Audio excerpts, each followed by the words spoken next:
Alhamdulillah puji Tuhan ya buat teman-teman nih. Kita benar-benar senang banget sekarang pemerintah dan juga rakyat sudah semakin sadar kalau misalkan preman berkedok ormas ini udah harus benar-benar dihilangkan dari negara Indonesia kita ini.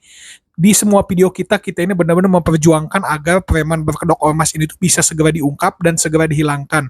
Buat kita yang di Bandung, sebagai contoh Bandung ya, memang kedoknya itu gini, mereka ini berkedok ormas atau mengaku-ngaku ormas, padahal kerjaannya pungli, kerjaannya jadi Pak Ogah, kerjaannya malak parkir, kerjaannya mereka ini melarang-larang ojol untuk narik gitu ya dengan alasan opang apalah. Padahal mereka ini adalah preman berkedok ormas dan sekarang alhamdulillah sudah diberantas lah ya, udah dihilangkan dikit per dikit dan tetap kita harus kawal dan viralkan terus-menerus kalau misalkan ada preman berkedok ormas yang jadi pungli atau apa, biar bener-bener hilang dan Indonesia bisa maju.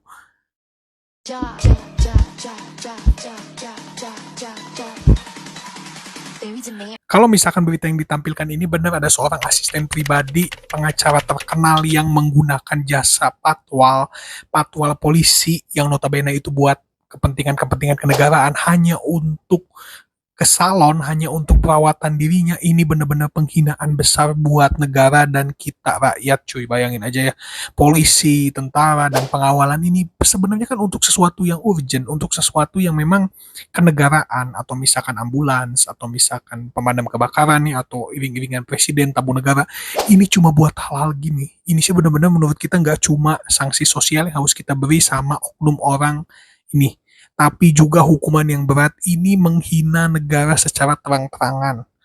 Polisi patwal dipakai buat ke toko kecantikan, kayak bener-bener ini kalau dibiarin sih gak habis pikir. Ketika rakyat Balikpapan hari ini kesusahan mengantri BBM, wali kotanya malah pergi ke London liburan begitu. Kadang memang kita ini sensitivitas kita terhadap penderitaan lucu Bapak anggota Dewan ini yang ngomong-ngomong sensitivitas terhadap rakyat. Memangnya anggota Dewan udah sensitif ya ke rakyat? Kita ini lagi kesusahan Pak, dengan lowongan kerja yang sulit, dengan kita nyari penghidupan yang sulit, serba mahal sekarang. Tapi anggaran anggota Dewan gak dipotong kok. Kalian tetap dapat anggaran, tetap gaji puluhan juta, tetap pakai mobil mewah-mewah, tetap dikawal, tetap kalian pakai baju rapi di ruangan ber-AC. Nggak ada bedanya kalian sama kepala daerah yang kalian sebut itu. Kalian juga sensitivitas sama rakyat itu nggak ada, nol. Makanya kepercayaan kita pada DPR itu selalu jelek, selalu di bawah. Karena kalian ini nggak sensitif pada kita rakyat yang sedang kesusahan. Kalian cuma bisa mewah-mewahan, anggaran-anggaran nggak jelas. Terus juga ya mikirlah, maksudnya evaluasi diri lah sebelum kalian nyinyir ke orang gitu. Coba kalian berkaca gitu loh.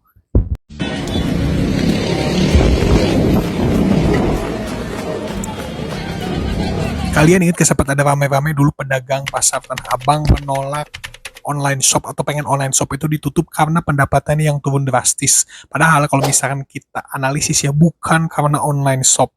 Tanah Abang itu kenapa pada turun penjualannya? Karena parkir jukir ilegal ini.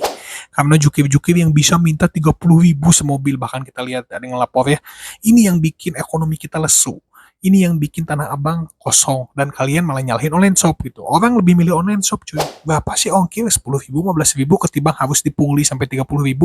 Ini yang harus dilawan sama para pedagang Tanah Abang. Preman berkedok cukir kayak gini. Inilah yang menghancurkan ekonomi Indonesia secara perlahan. Dan kita harus tetap speak up tentang ini. Gak akan pernah berhenti cuy. Kamu melawan pemerintah? Enggak. Ya udah, turun. Bongkar sekarang. Di Bandung itu memang harus gini buat orang-orang yang menyalahgunakan lahan, orang-orang yang pungli, orang-orang yang seenak ngambil pungutan-pungutan tapi ilegal. Memang harus diginiin. Kita lihat komennya banyak banget yang, Pak kenapa sih nggak ditegur dulu Pak, kenapa sih nggak dibaikin dulu. Wah cuy, di Bandung nih, kita orang Bandung tahu banget kelakuan orang-orang yang gini, yang bikin satu tempat semrawut. Mereka ini biasanya preman berkedok ormas. Kalian gak usah jauh-jauh, coba ke Dipati Ukur, parkirnya itu gak jelas loh masuknya kemana. Coba kalian ke depan gedung sate, di situ ada taman di monumen Juang ya, di monumen Juang itu gak bener juga, itu parkirnya gak jelas cuy. Kemana uangnya? Karena yang jaganya juga gak berseragam. Nah yang gini memang harus ditertibkan. Bandung ini udah krisis pungli. Kalian ke daerah Bandung Timur aja nggak bisa pakai ojol, saking premannya udah berkuasa di situ mengaku opang ya. Makanya bener-bener Bandung harus gini sih. Kita setuju dalam konteks ini ya. Sabtu petang, tim gabungan dari Polda Metro Jaya. Kita masih bisa paham ya kalau misalkan yang dipunglinya, yang dikuasainya itu lahan-lahan kayak misalkan lahan swasta, orang jualan dimintain duit, terus di jalanan dia jadi Pak Ogah dan lain-lain, pungli-pungli gitu ya. Tapi ini lahan milik pemerintah, BMKG, dikuasai sama salah satu ormas. Selama ini gimana tindakan kepolisian? Selama ini gimana tindakan pemerintah? Ini sih bener-bener kayak ngeledek banget ya ke pemerintah, ini lahan pemerintah loh. Apalagi kita masyarakat. Kalau mereka datang bisa apa kita? Sedangkan lahan pemerintah aja bisa mereka pergunakan seenaknya gini. Mereka ini siapa gitu? Apa gitu tindakan pemerintah? Kita udah bener-bener capek banget. Kita pun ngebahasnya capek banget. Tiap hari ada aja harus bikin konten masalah tentang oknum-oknum ormas gak bener gini ya. Evaluasi lah, terutama undang-undang ormas ini loh. Jangan oknum-oknum lagi. Kalau misalkan semua gitu sih bukan oknum cuy namanya. Aduh. Oke, tapi sempat khawatir gak Bu pas dengar mau dibawa ke barak militer gitu? Enggak sih. Enggak takut Bu? Enggak takut. Masih dengan pernyataan yang sama, takut nggak Bu anak ini masukin barak militer? Bu, anaknya nanti gimana kalau dimasukin ke barak militer? Padahal ini tuh program pengembangan disiplin dan karakter. Jadi bukan wajib militer. Ini berkali-kali dijelasin nggak pada paham-paham ini wartawannya. Padahal kita bikin konten ini aja nggak sekali dua kali ya. Jadi ini bukan wajib militer, nggak perlu ditakuti. Dan nggak perlu juga kalian itu takut berlebihan gitu ya sama tentara, nggak usah takut juga. Mereka ini undang-undangnya udah jelas, nggak akan terlalu melanggar kerana sipil gitu dalam konteks ini ya. Dan juga kita semua tahu lah, ini kan diawasi, bisa dilihat KPAI, bisa dilihat Komnas HAM dan lain-lain. Jadi udahlah, nggak usah militer fobia juga gitu. Ini kan yang diambil itu kedisiplinan militer, ketepatan waktu, kebiasaan baik, olahraga pagi, sholat pagi dan gitulah. Jadi aman-aman aja lah harusnya, kan dididik bagus gitu. Dan ibu ini kan pasti udah dipertimbangkan juga, jadi aman lah.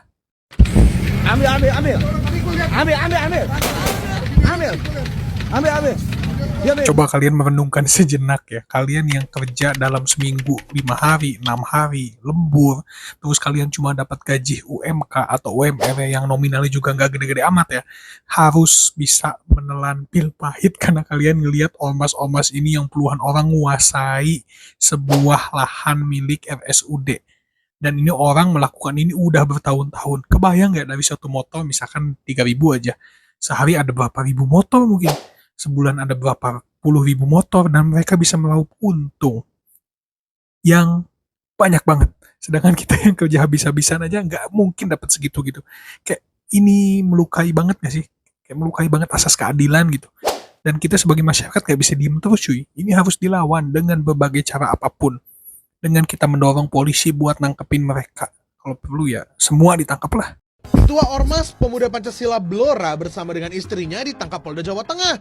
Kenapa? Begini ceritanya. Coba kalian bayangin ya, kalau misalkan yang kenanya anggota gitu ya, anggota salah satu ormas melakukan tindak kejahatan, masih bisa kita percaya kalau disebut oknum gitu. Tapi ini ketuanya cuy, ketua salah satu daerahnya gitu ya, ketua salah satu ormas di daerah tersebut melakukan kejahatan. Apakah masih bisa disebut oknum gitu? Apakah kalau gini sih memang ada indikasi yang salahnya tuh bukan oknumnya, tapi memang aturan di ormas itu gitu. Nah, harus dievaluasi total sih, karena memang kita semua tahu lah gimana ya kelakuan beberapa ormas yang sebenarnya dalamnya itu preman berkedok ormas gitu. Kita tahu lah kelakuannya. Ini yang harus dievaluasi sih, terutama undang-undang tentang ormas ini. Jangan sampai undang-undang ormas ini memudahkan atau melegalisasi premanisme. Ini yang bahaya. Masyarakat sih udah tahu ya sebenarnya gimana di lapangannya, tapi ya harus dievaluasi lah intinya sama negara ya. Apakah Jenglot ini masih memiliki kesaktiannya ya guys? Gojo Satoru. Keren banget adik ini ya, dia ngebuktiin kalau misalkan mistis-mistis, cerita-cerita mitos, hantu-hantu yang ada di Indonesia itu sebenarnya cuma ilusi yang bisa dijelaskan secara ilmiah. Dan juga buat kalian ya, emang kalian masih percaya gitu ya kalau misalkan ada konten kreator, ada youtuber yang misalkan dia bilang, kita anak indigo nih, terus tiba-tiba dia bikin konten, akhirnya terkenal, akhirnya banyak yang nonton, banyak duit, terus keluarganya juga nih tiba-tiba jadi indigo juga, adiknya jadi indigonya, sepupu jadi indigo, saudaranya jadi indigo, dan sekeluarga jadi indigo, sampai bisa bikin film. Kalian masih percaya gitu yang gini-gini?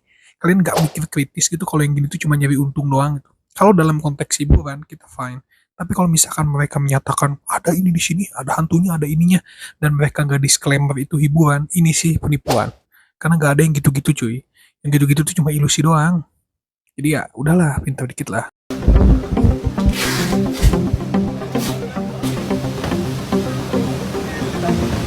Bayangkan ini ngebohong selama puluhan tahun, dia dari tahun 1970-an bilang kalau misalkan ayam ini tuh halal, dan ternyata aslinya dia menggunakan barang-barang yang non halal untuk umat Islam. Sekali lagi untuk umat Islam ya, karena kita masih sering nemu banget komen-komen kayak giliran makanan yang haram pada ribut, tapi misalkan uang haram orang Indonesia ini diem-diem aja. Kata siapa? Kita di tiap konten pun selalu mengkritik habis-habisan penggunaan uang haram, terutama para koruptor. Jadi stop menggunakan logika dungu membandingkan dua hal yang nggak benar agar yang salah satunya itu nampak benar. Enggak cuy, kalau dua-duanya jelek ya udah dua-duanya jelek. Gak usah seolah-olah ini kok enggak, yang enggak gitulah, dua-duanya jelek, dua-duanya haram ya terus kita kritik. Logika dungu gini masih banyak banget kita temuin di TikTok ya. Kita nggak tahu niatnya apa gitu, tapi ya jangan ginilah, jangan memecah belah.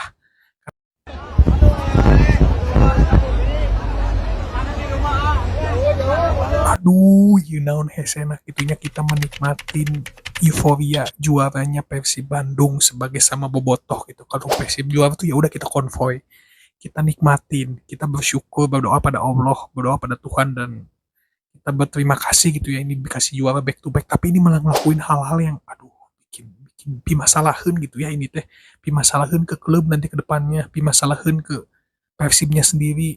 Seenggaknya kan jadinya Persib harus ngeganti rumputnya tuh, duit lagi. Kalian ini ngakunya tuh sayang Persib bobotoh, tapi ya kelakuannya gini gitu, malah ngerugiin tim juga. Kalian kalau sayangnya jangan ngerugiin, ini sih udah jelas ngerugiin, nanti rumputnya tuh kudu diganti cuy.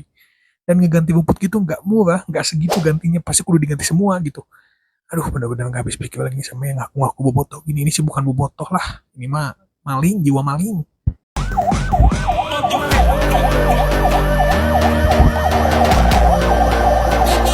Inilah perlunya pengawalan dari kepolisian ya. Kalau misalkan kemarin kita udah ngebahaskan tentang orang yang minta dikawal padahal cuma buat ngurusin nail art, so kalian bayangin. Ini kan gak guna banget gitu. Atau pengawalan-pengawalan gak penting yang ada di daerah Puncak, di Bogor. Sering banget tuh ada pengawalan-pengawalan gak penting tuh. Yang mau liburan doang tapi sampai dikawal, itu ngapain kalian? Yang gini Pak Pol, yang butuh pengawalan tuh adalah yang darurat dan emergensi gini. Di dalam ambulan ada bayi yang sedang sakit, emergensi, harus benar-benar cepat sampai rumah sakit, ini yang dikawal. Jangan salah gitu ya, sampai kebalik-balik ini ngawal orang mau ke salon dikawal gitu, orang mau liburan di puncak dikawal. Ngapain cuy? Ini yang harus dikawal tuh yang gini. Jadi stoplah membuat kita rakyat itu jadi malas bayar pajak gara-gara kelakuan oknum-oknum polisi yang suka ngawal hal-hal yang gak jelas.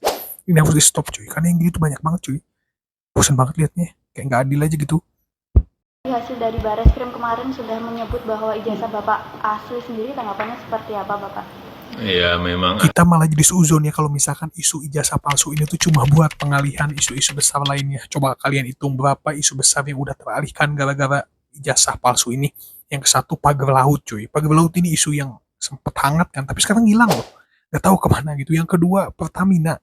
Kasus oplos Pertamina yang sampai ratusan triliun itu sekarang pun hilang. Belum lagi kasus timah gak ada juga. Kasus Bank BJB ngilang juga. Kita ini tuh curiga cuma buat nutupin kasus-kasus besar. Jadi dinaikkan lagi lah isu-isu gini gitu ya. Karena menurut kita ya, dari awal juga ini ijazah udah pasti asli kok. Udah pasti yang menang Jokowi kok. Karena yang namanya ijazah, kata orangnya, kata Jokowinya asli. Kata yang ngeluarinnya, UGM-nya ini asli. Ya udah clear gitu. Yang ngeluarin bilang asli, yang bikin bilang asli, ya udah. Jadi ini mah sebenarnya menurut kita cuma pengalihan isu aja. Sadarlah kalian cuy.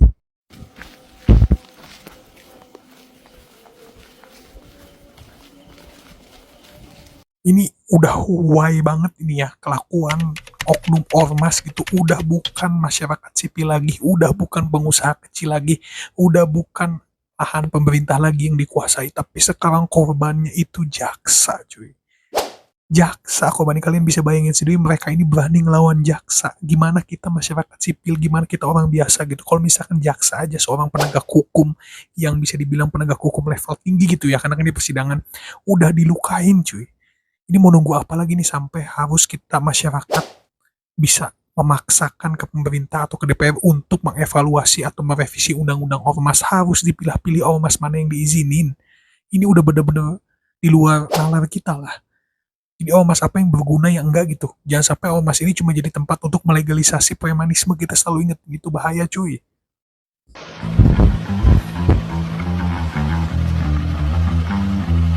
Ini tanda-tanda kita tuh udah mulai kehilangan akal sehat dan mulai kehilangan daya kritis kita ya. Terlepas dari kelakuan Wapres kita yang dianggap melanggar etika lah ketika MK etika waktu pencalonan dirinya dan lain-lain. Tapi kita semua tahu ya, namanya alat mesin tanam padi ini tuh memang dipakainya maju, teman-teman. Ini tuh dipakainya memang maju, bisa kalian cari dimanapun. Dipakainya tuh dengan cara di depan maju, dan kita memang dikasih spare di bawahnya, nggak akan nginjek padi yang ditanaminnya gitu. Dan ini banyak yang ngehujat dengan bilang, tanam padi kok maju, tanam padi kok maju. Ya karena memang pakai mesin itu maju. Ya kita ini nggak pernah bilang setuju dengan apa yang dilakukan sama Wapres ya. Tapi ya kalian juga kritis gitu loh. Jangan menunjukkan kalian tuh asal dia melakukan segala hal dianggap salah, semua salah. Ini sih udah nggak objektif namanya, tapi lebih kepada tendensi pribadi dan benci gitu. Sedangkan kita harusnya mengkritik itu kebijakan untuk kemajuan bangsa, bedain gitu ya.